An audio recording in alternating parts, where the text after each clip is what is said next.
Phil Hellmuth is looking down on Queen 6 suited. Pre-flop has already built a decent-sized pot, and we end up heads up with Phil Hellmuth against Ferdinand's ace-jack. Stacks are deep, they are chatting, but both know this is a spot where one big pot can flip the session. The flop comes paired rainbow. Ferdinand checks from out of position with what looks, on the surface, like top pair top kicker on a paired board. From his seat, it is a little too strong to turn into a bluff and a little too middling to start blowing up the pot. Hellmuth has absolutely smashed it. He fires 4,000 into the middle, a classic Phil value bet that looks small enough to get floated by worse aces and stubborn pocket pairs. Ferdinand just calls. His call keeps Phil's entire bluffing and thin value range alive while he sees what the turn brings. At this point, Phil is miles ahead, but the pot is already big enough that one card can flip everything. The turn is the 7 of clubs, and now the backdoor club flush is open. Ferdinand checks a second time, which from Phil's point of view is very comforting. When ace-jack or ace-king does not raise on this turn, it starts to look a lot like a pot-controlled one-pair hand or some give-ups that floated the flop. Hellmuth continues for 12,000. That sizing screams, I still have it. He is charging flush draws, extracting value from any ace, and making life miserable for pocket pairs that refuse to believe him on the flop.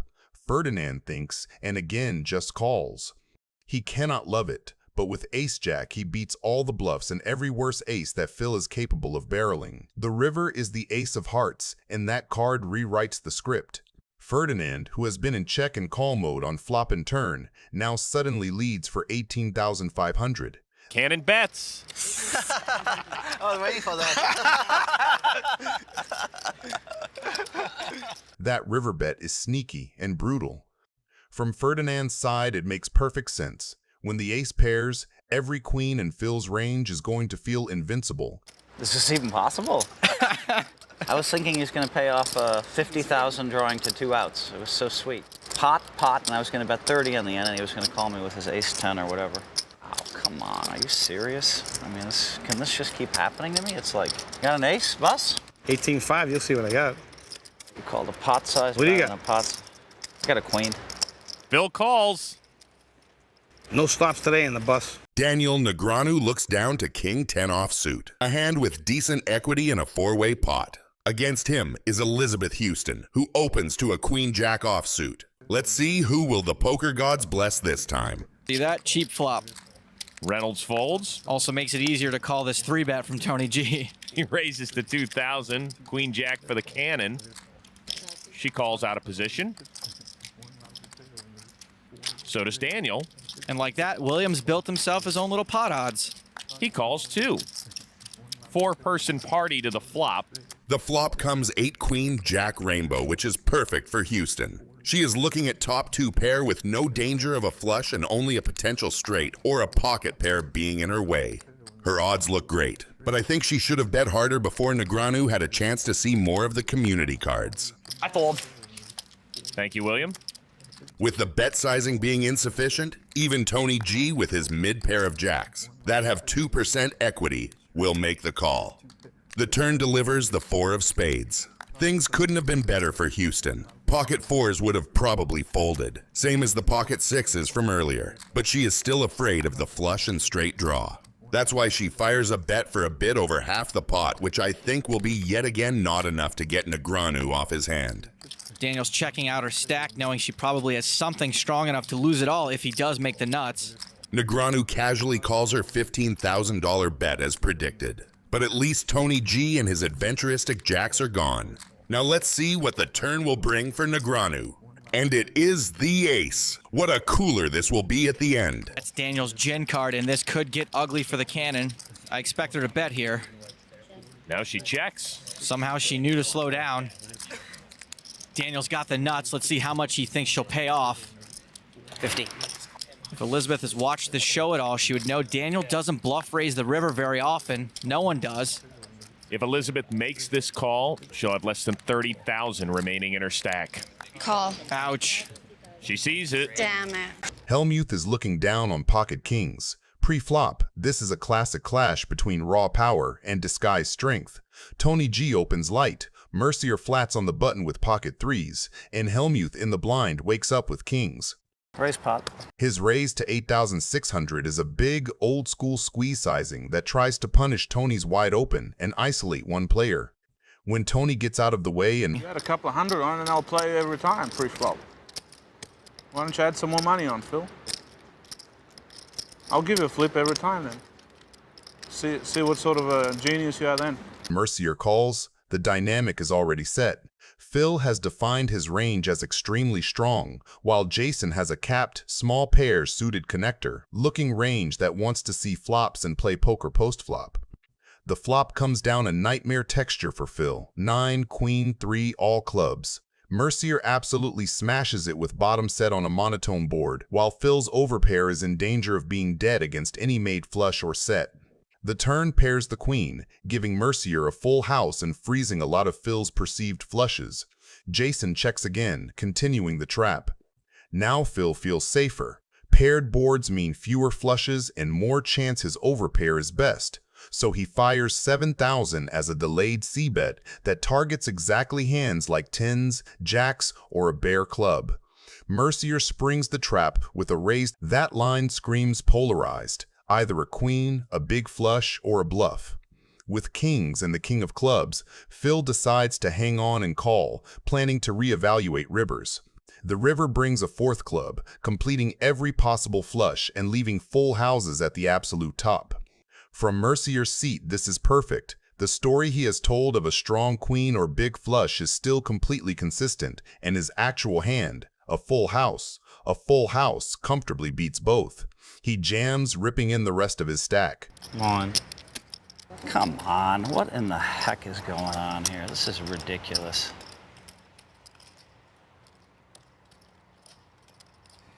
This is what happens to me when I play in these frickin' cash games. Now you're back to yourself. That's better. I couldn't hold it in. I was worried I lost you. God, this is so brutal. Jason's betting big here, having a pretty good idea Phil's got a premium hand. How much is it? 67.9. Phil folds. That's a one we gotta show. Phil gets away from it and saves himself almost 70 grand. Felt like a sick bluff, sir. Sick. Or pocket nines. Either or. God, that's so brutal. Could have been worse. If I bet the flop, I'd just ship it with him.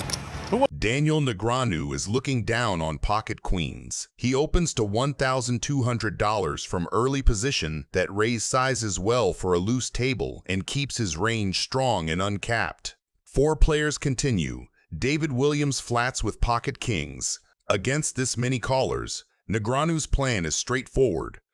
We have some action. Play pot control against condensed ranges, realize position, and let dominated one-pair hands overplay on later streets. The monotone, king-high board polarizes ranges immediately. Nut advantage lives with suited spades and sets. Top pair advantage sits with the blind callers and late position flats. Mercier checks. Everyone take a look, see if they have a spade in their hand.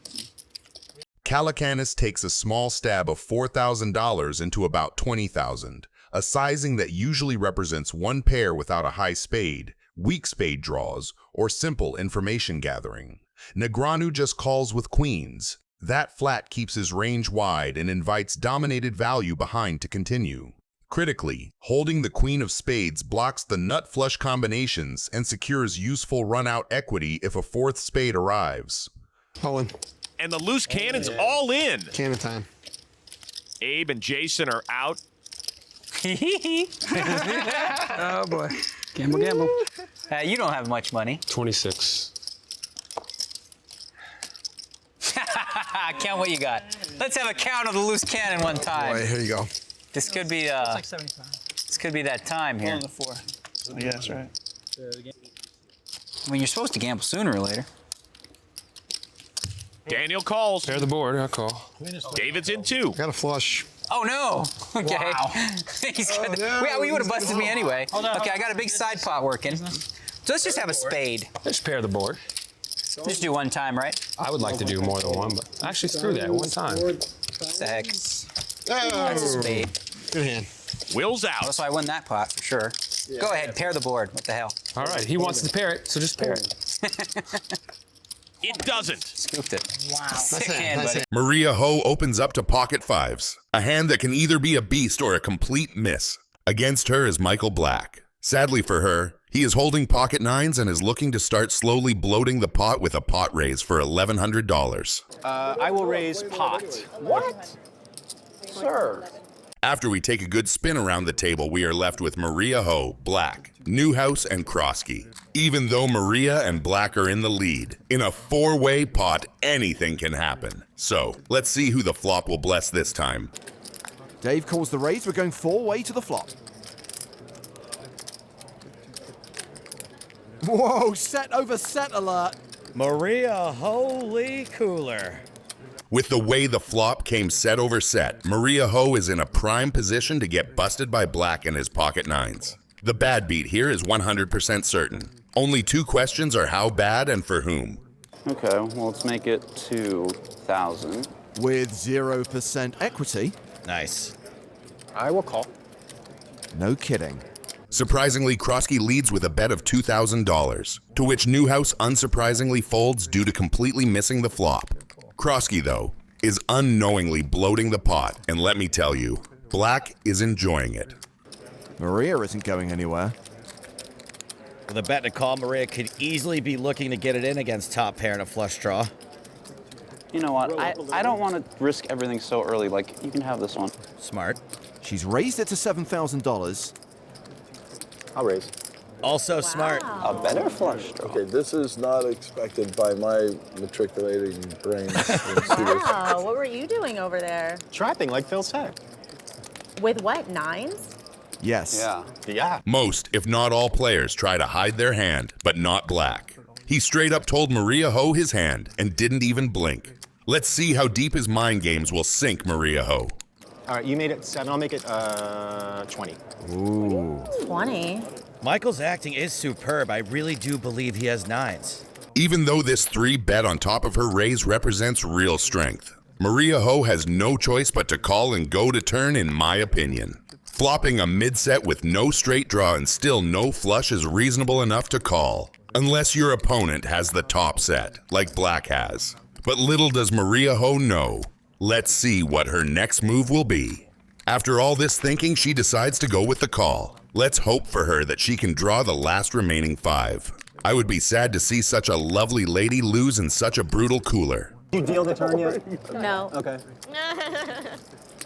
Turn card is a jack. Michael's now a 97% favorite. Shouldn't be a scary card for him either. I check. Maria Ho checks and puts Black and his pocket nines in the driving seat. And oh boy, was he waiting for that. Now his mind games are in full force.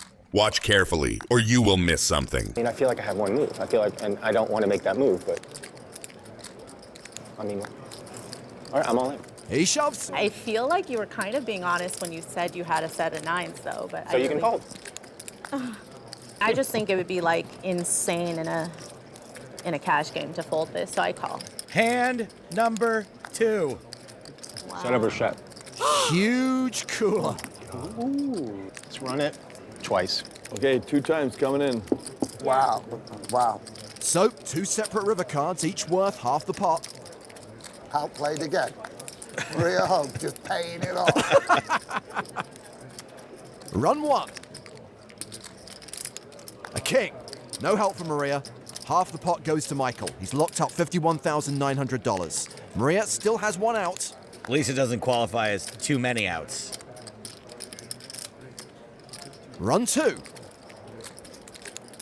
Michael scoops. Katz is holding 7-4 suited. Pre-flop, this heads-up pot begins exactly the way high-level players expect it to.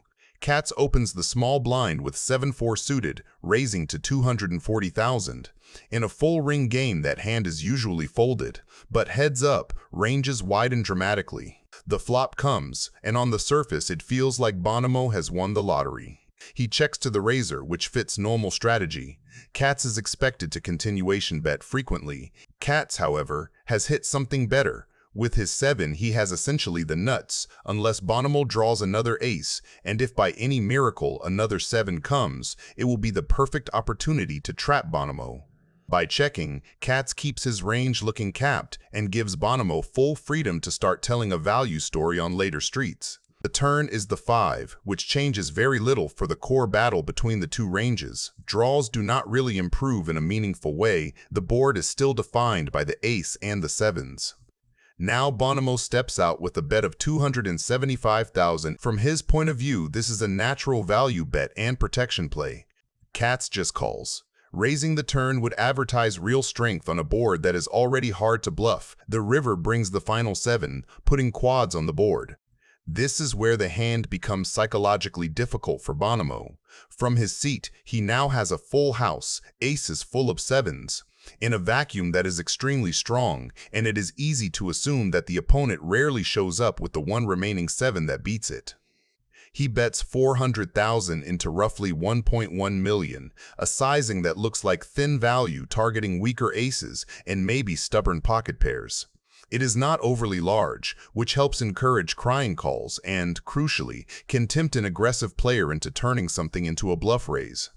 Katz, holding the unique 7 that actually plays, now springs the final part of the trap. From his perspective, the line makes perfect sense. He checked the flop, flatted the turn, and now when the board pairs again, he applies maximum pressure. Call. Bonomo calls. And now, the amateur has the advantage in this heads-up battle.